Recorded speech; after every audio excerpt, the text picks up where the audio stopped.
칭다오의 첫 번째 답사지는 사실 일정에 없던 곳이었습니다. 바로 일본군에 의해 칭다오에 설치된 일본군 위안소의 터를 방문하는 것이었는데요. 린칭루라는 곳에 위치하고 있었습니다.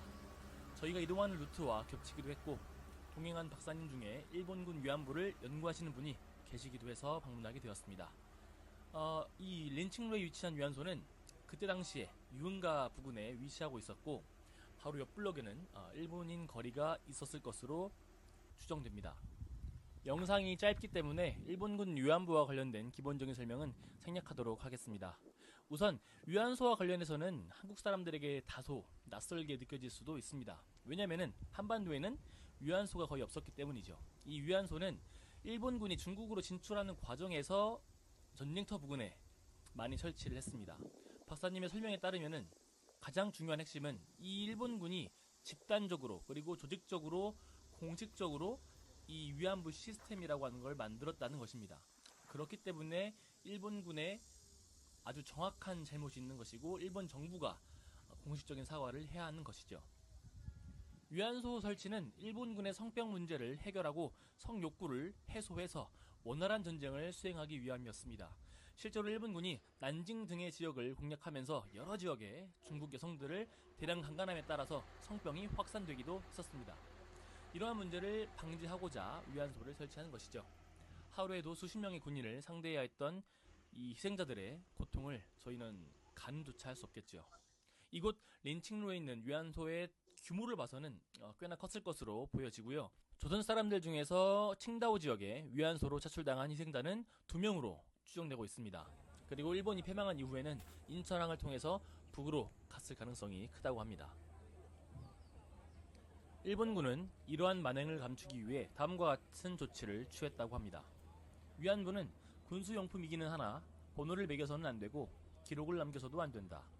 장기적으로 운송비용 및 지출비용을 고려하여 앞으로 신속히 통치구역과 점령구역에서 비밀리에 위안부를 징집하기를 건의한다.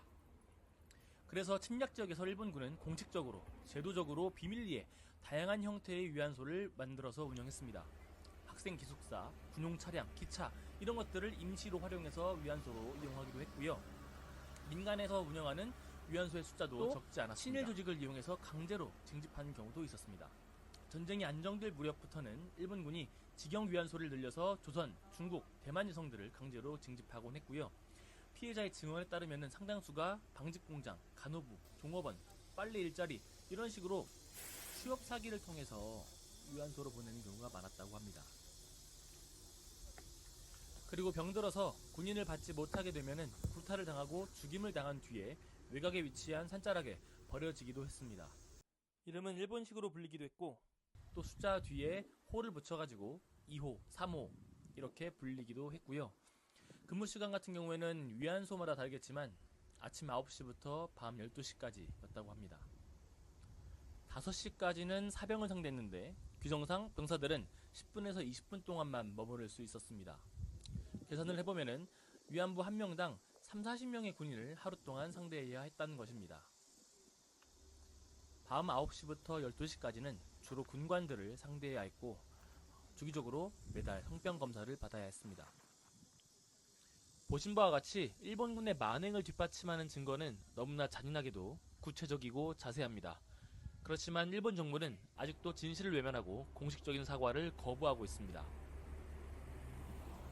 제 개인적인 생각으로는 이와 같은 과거사 문제에 대한 올바른 해결책은 시민사회가 자발적으로 반성을 해주고 그에 따라서 사회 분위기가 느리겠지만 조금씩 바뀌어가는 것에 있다고 봅니다.